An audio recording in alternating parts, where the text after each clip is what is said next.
NNC के दर्शकों, आपका स्वागत है। आज के हमारे खास मेहमान परिचय के मोहताज नहीं है। लोअर मिडिल क्लास में जन्म लिया और कड़ी मेहनत से राजनीति में आए और अब हमारे सीएम प्रजापति के भरोसेमंद आदमी बने हैं। वो हैं हमारे गजेंद्र सर। नमस्ते सर, स्टूडियो में आपका स्वागत है। नमस्कार। आप सभी को मेरा नमस्कार। आप सभी की भलाई हमारी पार्टी का मोटो है। सर, आपको लगता है पिछले बजट में आपने हर सेक्शन के साथ इंसाफ किया है? हम सब क्षेत्रों में इक्वल जस्टिस करते आ रहे हैं, इसीलिए इस राज्य के लोगों ने हमें 2 बार जिताया है। अगले 10 साल तक हम पावर में रहेंगे, इसमें किसी तरह का कोई शक नहीं है। आप फाउंडेशन के फाउंडर गुरुजी के बारे में हमसे कुछ कहना चाहेंगे? वो भगवान की तरह हैं। वो उनके फॉलोवर्स के लिए भगवान समान हैं, इसीलिए उनके आशीर्वाद के लिए मैं उनके पास जाता रहता हूँ। आशीर्वाद से क्या होगा सर? आपसे बॉक्साइट माइनिंग रोकने के लिए कहा था, पर उसके बावजूद अब भी वहाँ माइनिंग चल ही रही है। मुझे यहाँ क्या तुमने बेतों के सवाल पूछने के लिए बुलाया है? नहीं सर, अवैध माइनिंग करने की ट्रिब्यूनल की नोटिस के बाद उस एरिया के आदिवासियों का क्या हुआ? क्या वो आपके माइनिंग के खिलाफ थे इसलिए आपने उन्हें उस इलाके से निकाल दिया, या उन्हें उसी फाउंडेशन के नीचे गाड़ दिया गया है? Go slow, calm down, calm down. ये एक कानूनी मामला है। एक गिलास पानी से कुछ नहीं होगा, इन्हें पूरी बाल्टी चाहिए। सही। हाँ मैडम। बिना किसी सबूत के तुम्हें ऐसे ही कोई बात नहीं करनी चाहिए। उस इलाके में अब भी माइनिंग चल रही है सर। ये रहा उसका सबूत। जंगली हाथियों की लाशें, लापता लोगों का सामान। ये बस विपक्ष के एलिगेशन है और कुछ नहीं है। चलिए ये सब छोड़ दीजिए सर। आपकी पार्टी में ऐसी बातें चल रही हैं कि आप अगले सीएम बन सकते हैं। इस बारे में क्या कहना है? मैं हाई कमांड के ऑर्डर के हिसाब से और मेरे राज्य के लोगों की भलाई के लिए कोई भी पोस्ट अपना सकता हूँ। हमारे राज्य पर कर्जा कितना है सर? लगभग 5 लाख करोड़। बाप रे, ये 5 लाख करोड़ चुकाने के लिए कितना वक्त लग जाएगा सर? अगर डेवलपमेंट होता रहे तो ज्यादा वक्त नहीं लगेगा। वो कब होगा सर? मेरा मतलब है कि अगर आप डेवलपमेंट के बारे में दर्शकों को भी कुछ बता पाएं तो इन्हें भी राहत मिलेगी। क्या क्या चल रहा है? चीजें ऐसे ही काम नहीं करती हैं। क्या तुम्हें डेवलपमेंट दिखाई नहीं दे रहा है? मैंने एक छोटा सा कैलकुलेशन किया है सर, आपसे पूछ सकता हूँ? हाँ पूछो। सर, हम पर 5 लाख करोड़ का कर्जा है। अगर हम इसे पूरी आबादी में बांट देते हैं तो एक आदमी को 1,33,000 देने पड़ेंगे। एक परिवार में 2 लोग हैं तो 2,66,000 देने होंगे, यानी एक परिवार के तकरीबन होंगे 5 लाख रुपए। मैडम, मतलब कि मेरी पूरी फैमिली पे 5 से 6 लाख का कर्ज है। लेकिन किसी लोअर मिडिल क्लास आदमी की सैलरी होती है तकरीबन 10,000 रुपए, यानी 1 साल के हुए 1,20,000। तो ये कर्ज चुकेगा कैसे? आप कुछ पैसे देंगे क्या? ये कैसे हो सकता है? सही कहा, लोगों को ही देने होंगे। इसीलिए तो आपकी सरकार हर नागरिक से दवाइयों से लेकर रोजमर्रा की हर चीज पर एक टैक्स लगाती है। आम आदमी जिएगा कैसे सर? डेवलपमेंट के लिए ही कर्ज लिया जाता है। इस राज्य का नोट बजट सही नहीं है। ऐसे समय पर लोगों को मेहनत करके पैसा कमाना चाहिए।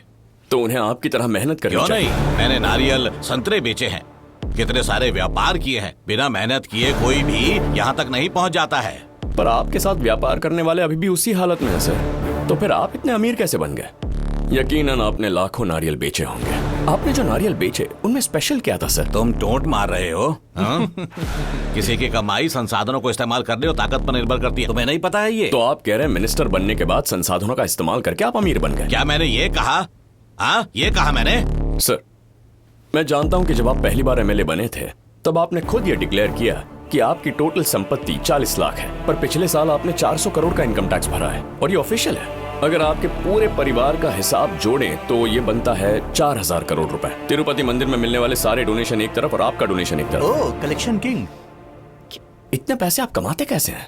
ये तुम क्या बकवास बातें कर रहे हो? जितने लोगों को जानता हूँ उनकी कमाई का जिम्मेदार मैं हूँ क्या? ये तो मेरी समझ के बाहर है। ये आपका ड्राइवर है? तो इसके नाम पे 100 करोड़ की जमीन है, तो इसे ड्राइवर की नौकरी करने की क्या जरूरत है? ये है आपकी कुक। वाइजैग में इसके नाम पर एक मल्टीप्लेक्स थिएटर है, फिर भी ये आपके घर काम करती है। कैसी अजीब वफादारी है सर। करोड़पति भी आपके घर काम करते हैं। ये रंगे हाथ पकड़ा गया।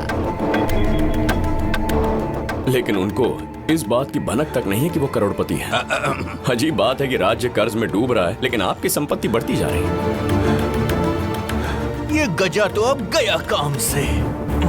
कई लोगों पर कर्ज थोप कर आप खुद पैसे तो नहीं कमा रहे, या अपने फाउंडेशन के पीछे छुपकर अवैध बॉक्साइट माइनिंग करके आप पैसे कमा रहे हैं? क्या है ये? बजट पर बात करने के लिए बुलाकर ये बकवास कर रहा है तू? हाँ, अगर आप गलत नहीं है तो मेरे सवालों के जवाब दीजिए। मैं कोई भी जवाब नहीं दूंगा। हाँ? ये कैमरा बंद कर। विपक्ष ने कितने पैसे दिए तुझे? हाँ? ऐसे रिपोर्टर से बात नहीं करता जिनका कोई ईमान नहीं। चलो। What is this? What is this? What is this? What is this? ये आप क्या कर रहे हो? हाँ? मैं भी देखता हूँ मेरे सपोर्ट के बिना आप पार्टी कैसे चलाओगे। मेरी मदद से ही आप सीएम की कुर्सी पर बैठे हैं।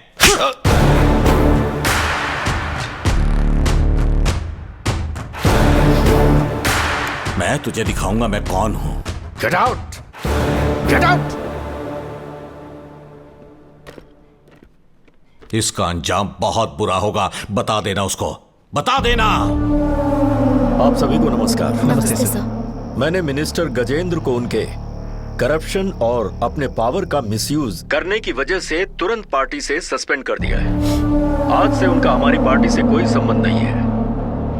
इस फैसले की वजह से अगर मुझे कोई नुकसान पहुंचता है छोड़ूंगा तो मैं नहीं खुशी इसे। से उसे सहने के लिए तैयार हूं। मैं अपनी पार्टी के लोगों से कहना चाहता हूं कि प्लीज गजेंद्र की तरह ना बने। जे, तुम मेरे कैबिन में शिफ्ट हो जाओ, मैं तुम्हारे में शिफ्ट हो जाती हूँ। लेकिन क्यों? वास्तु में कोई गड़बड़ है क्या? तुम्हें मेरी आवाज से पता नहीं चल रहा है क्या जे? अरे बात क्या है? मेरा सिर फूट जाता जे। कैबिन में सीलिंग फैन गिर गया क्या? किसी ने पत्थर फेंका था। पत्थर फेंका? कम जे, कम एंड सी। तुम खुद सेफ कैबिन में चले गए और सनलाइट का बहाना बनाकर मुझे इस कैबिन में बिठा दिया। सनलाइट का तो पता नहीं, पर पत्थर जरूर मिल रहे हैं। ये उस मिनिस्टर के चमचे होंगे। इन्हें भी तो दुख हुआ होगा। इस सीएम के बाद वही सीएम बनने वाला था और तुमने स्कूल के बच्चे की तरह उसे मुर्गा बना दिया। मैंने नहीं देखा कि वो कौन है, बस उसका काम देखकर उससे सवाल पूछे। उसे तो फर्क नहीं पड़ेगा, पर हम इस तरह का शोर रोज सुनेंगे। हमें इतना सहने की जरूरत नहीं है मैडम। इंश्योरेंस क्लेम करते हैं, उसके पैसों से सारा इंटीरियर वसूल कर लेंगे। इंटीरियर वसूल करेंगे? वो कैसे? अभी जो पत्थर आएंगे उससे हम डेकोरेशन करेंगे। लोग चैनल खोल के पैसे कमाते हैं और हम लोग पत्थर कमा रहे हैं। लेकिन अगली बार अगर तुम ऐसे बम फोड़ने वाले हो तो प्लीज बता देना। वो किस लिए? आप मुझे रोकने की कोशिश करेंगे? नहीं, नए ग्लास ऑर्डर कर लूंगी। मैडम को क्लैरिटी मिल गई है। निर्मला जी जिंदाबाद, निर्मला जी जिंदाबाद, निर्मला जी जिंदाबाद, निर्मला जी जिंदाबाद, निर्मला जी जिंदाबाद। ये हो क्या रहा है? What did I say and what's happening there? गांव वाले 3 वक्त का खाना नहीं अफोर्ड कर सकते हैं और वो वहाँ हीरोइन बन के गई है। शो ऑफ करोगे तो तुम्हारे साथ लोग सेल्फी जरूर लेंगे पर वोट नहीं देंगे। उससे कहो अपना मेकअप उतार करके कॉटन की साड़ी पहने और एक नॉर्मल औरत की तरह फ्लैट सैंडल पहने। नो डोंट वरी, आपके बेटे को जिताना मेरी जिम्मेदारी है, चाहे वो कितना भी बेवकूफ क्यों ना हो।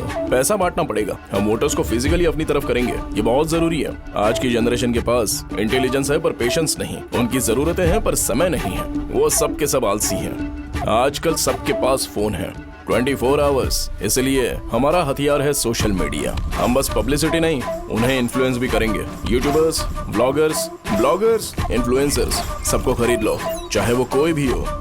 हमारी ही चर्चा होनी चाहिए।